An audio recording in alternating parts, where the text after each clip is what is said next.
నా ఇష్టంతో తయారు చేసింది ఇది.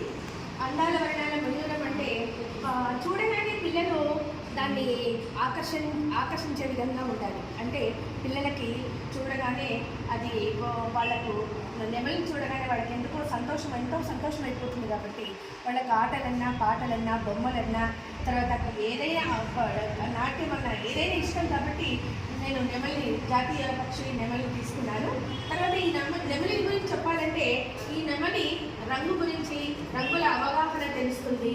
తర్వాత నెమలి గురించి వాళ్ళు దాన్ని తయారు చేస్తారు, పేపర్తో తయారు చేస్తారు కాబట్టి సృజనాత్మకత వస్తుంది. తర్వాత ఈ విధంగా ఎన్ని ఉన్నాయని వాళ్ళు ఉన్నప్పుడు గణిత అవగాహన వస్తుంది. తర్వాత దాన్ని తయారు చేసినప్పుడు శారీరక అభివృద్ధి తెలుస్తుంది. తర్వాత మేధోభివృద్ధిలో కూడా వాళ్ళు రాణిస్తారు.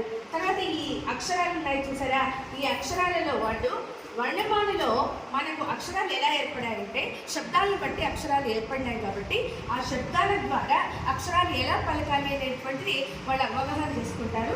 తర్వాత అక్షరాలు శబ్దాలను బట్టి అవగాహన చేసుకున్న తర్వాత మనం వాటి గురించి విడమర్చి చెప్పాల్సి ఉంటుంది. అక్షరాలలో మనం అచ్చులు హల్లులు ఉభయాక్షరాలు అనేటువంటిది ఆ మూడింటిని నేను వాళ్ళకు తెలియజెప్పాను.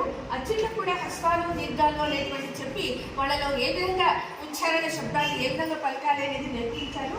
తర్వాత మన హల్లుల్లో కూడా అల్ప ప్రాణాక్షరాలు తర్వాత మహాప్రాణాక్షరాలు వ్యత్యాసాలు అవి ఎలా పలకాలి, అవి ఏ విధంగా ఉంటాయి అనేది వాళ్ళకు బొమ్మల ద్వారా కూడా నేను చూపించగలిగాను.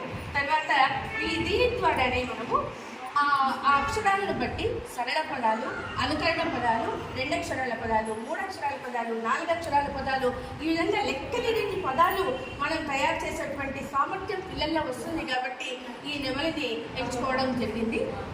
ధన్యవాదాలు.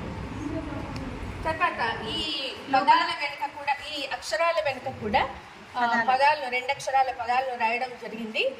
గద, ఘ ఘటం, చ చర, త తల, జ జడ, ఈ విధంగా 2 అక్షరాల పదాలు రాయడం జరిగింది.